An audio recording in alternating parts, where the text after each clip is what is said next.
Halo, dengan aku Eva Inzu untuk channel Inzu Bukutopia. Dalam video kali ini aku akan bicarakan Sneeze by Naoki Urasawa. Buku ini tuh diterbitin di Jepang tuh April 2019 dan yang ada di depan aku ini adalah terjemahan bahasa Inggrisnya. Dan ini diterbitin Oktober 2020, jadi udah lebih dari setahun ya. Jadi kemungkinan kalian udah baca juga, untuk kalian yang mungkin biasa ya baca komik impor kali ya, atau untuk kalian yang belum baca, aku akan kasih lihat isinya dan membicarakan tentang isi tentang komik ini tentu aja. Mungkin aku akan kasih sneak peeknya agak banyakan, tapi aku yakinkan kalian bahwa sneak peek ini tuh nggak nge-spoiler, nggak akan nge-spoiler. Dan tetap aja kalaupun kalian merasa ini spoiler, menurut aku buku ini tetap layak dibeli dan dikoleksi. Tentu kalau kalian kolektor ya, tapi kalau kalian mau baca juga kalian harus beli dulu kan baru dijual lagi gitu. Oke, Sneeze ini adalah kompilasi dari beberapa ceritanya Naoki Urasawa yang udah diterbitkan dari tahun 95 sampai 2018. Karena ini kan diterbitan di Jepangnya 2019 ya. Dan isi dari kompilasinya itu dipilih oleh Naoki Urasawa sendiri, dan judulnya sendiri diberikan oleh Naoki Urasawa. Di dalam buku ini Naoki Urasawa tuh memberikan definisi sneeze atau bersin, yang intinya adalah kalau kalian bisa lihat di sini karakternya sedang bersin, yang mana siapapun karakternya, serupawan apapun, ketika dia bersin dia akan kelihatan jelek gitu. Dan berkaitan dengan pekerjaan short storiesnya ini, Naoki Urasawa hendak mengatakan bahwa kalian bisa melihat sesuatu yang baik itu buruk jika diceritakan dalam short stories. Itulah intinya, yang mana bisa jadi benar, Untuk aku sendiri, aku suka short stories, aku suka antologi, karena aku jadi mengenal karakter. Gimana ya, lu kalau bisa buat short stories menarik, itu lu tuh keren banget menurut gue ya. Terdiri dari 8 cerita. Ada Damian, ada Throw Toward the Moon. Ini ditulis bersama dengan siapa ya? Itu loh, penulis yang bareng-bareng sama Naoki Urasawa buat Pluto. Takashi Nagasaki ya. Lalu The Old Guys atau Old Guys Love. Lalu Henry and Charles. Henry and Charles ini cerita tentang kayak cerita Looney Tunes gitu ya, atau kayak Tom Jerry, tapi bukan Tom Jerry, ini tikus dan tikus soalnya. Lalu ada It's a Beautiful Day.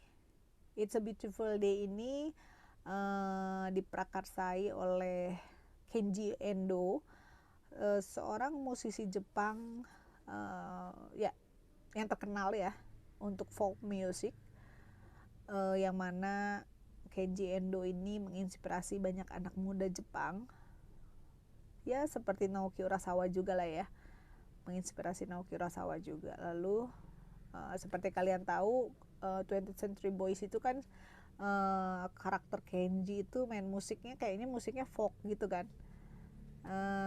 Lalu ada Musica Nestra, ini semacam travelogue, music travelogue gitu. Lalu ada Kaiju Kingdom, berkaitan dengan Godzilla. Lalu Tanshin Funin, Solo Mission, ini harus kalian baca sih, cuma ceritanya pendek banget yang ini. Lalu author komentari. Untuk 8 cerita ini, yang paling aku suka adalah It's a Beautiful Day. because it is beautiful. Dan ini adalah satu-satunya short stories yang dikerjakan full by Naoki Urasawa. Why? Kata Naoki Urasawa tuh untuk demi menghormati Kenji Endo yang di dalam bidangnya mengerjakan segala sesuatu sendiri. Jadi karena hal itu juga Naoki Urasawa melakukan membuat artworksnya sendiri, mulai dari bla bla bla sampai mengarsir gitu. Gitulah pokoknya. Dan memang It's a Beautiful Day ini agak ceritanya menurut aku beautiful. Untuk dan yang kedua ada Throw Toward the Moon, aku cukup suka yang ini. Ya, aku cukup suka loh. Dan ada 3 theme musik. Ada 3 story dengan theme musik, yaitu The Old Guys, It's a Beautiful Day, dan Musica Nostra. Yang mana cuman It's a Beautiful Day yang masuk sama aku, karena itu nggak itulah. Ini Musica Nostra ini aku nggak ngerti. The Old Guys juga aku nggak ngerti dan aku nggak suka karena aku nggak, yang dibicarakan itu kayak Beatles ya. Aku berusaha untuk menikmati lagunya Beatles, tapi aku bahkan nggak inget. Udah berulang kali aku muter, aku nggak inget lagunya apa, kecuali Imagine doang. Imagine lagunya John Lennon kan. Oke. Aku kan kasih lihat nih ya. Awalnya tuh aku dulu tuh mikir, kalian kan tahu ya, Naoki Urasawa itu kan ada SNES, ada judulnya satu lagi Mujirushi juga. Mujirushi itu harganya tuh lebih murah kalau nggak salah daripada SNES, ya nggak sih? Dan aku tuh bingung kenapa SNES ini lebih mahal. Baru setelah baca ini aku baru ngeh kenapa SNES ini mahal, karena isinya banyak yang berwarna. Pertama, biasanya bukunya Naoki Urasawa itu bagian berwarnanya hanya sekitar 6 atau 8 halaman ya biasanya ya. Ini tuh banyak. Jadi tiap cerita tuh ada halaman berwarnanya. Seperti Damian ini. Ini Damian nih 1, 2, 3, 4 halaman berwarna. Ini sebenarnya Damian kisahnya tentang anak yang punya kekuatan supernatural gitu aja sih. Lalu yang kedua ada Throw Toward the Moon, juga sama banyaknya. Henry and Charles ini dia tuh full color. Ini lucu banget, warna-warnanya tuh lucu banget, cakep banget sebenarnya.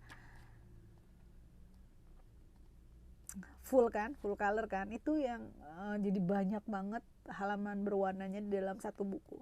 Lalu It's a Beautiful Day, kita intip ya, ini karena ini dikerjakan semuanya sama Naoki Urasawa, kelihatan nggak? Nah ya, backgroundnya juga sama dia. Ini ya biasa aja ini kalau kalian bisa lihat di sini itu kan, lihat di belakang sini, ini kayak Jepang tahun 70-an kali ya.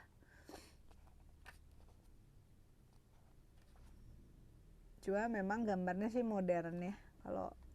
Kalau menurut aku, maksudnya gambar karakternya tuh nggak kayak gambar komik tahun 70-an. Ini khas banget ya, gambar karakter ceweknya Naoki Urasawa. Ini apa sih sebutannya, landscape-nya. Ini yang cakep banget, aku suka banget yang ini, bagian ini. Lalu ini Kaiju Kingdom juga. Ini juga banyak nih kan, lebih banyak lagi yang berwarnanya. Ini ada 8, enggak ya, 1, 2, 3, 4, 8 ya, banyak kan, makanya mungkin dia sedikit lebih mahal. Seingat aku sih ini lebih mahal. Lalu dia itu 1, 2, 3 ya, dia sedikit lebih mahal. Buku ini sendiri dicetaknya tuh di Kanada ya, bukan di Cina loh.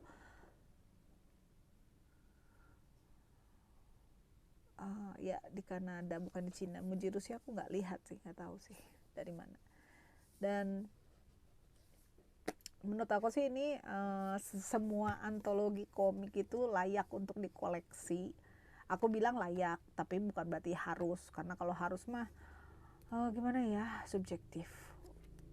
Walaupun aku cuman sedikit yang aku sukai dari Sneeze ini, aku tetap bilang buku ini tuh aku lebih enjoy dengan baca buku ini ketimbang Mujirushi. Aku lebih happy gitu loh. Jadi kalian bisa coba juga untuk Sneeze, untuk mengenal beberapa mungkin karyanya Naoki Urasawa yang agak berbeda, agak sedikit berbeda, karena ya kalian udah tahu lah ya ciri khasnya Naoki Urasawa itu gimana. Itu aja mungkin dalam video kali ini. Jangan lupa untuk subscribe, untuk nyalakan tombol notifikasi, dan tinggalkan komen ya. Aku pengen tahu deh ini kenapa nggak diterbitkan ke dalam bahasa Indonesia, atau belum. Aku nggak gitu paham deh.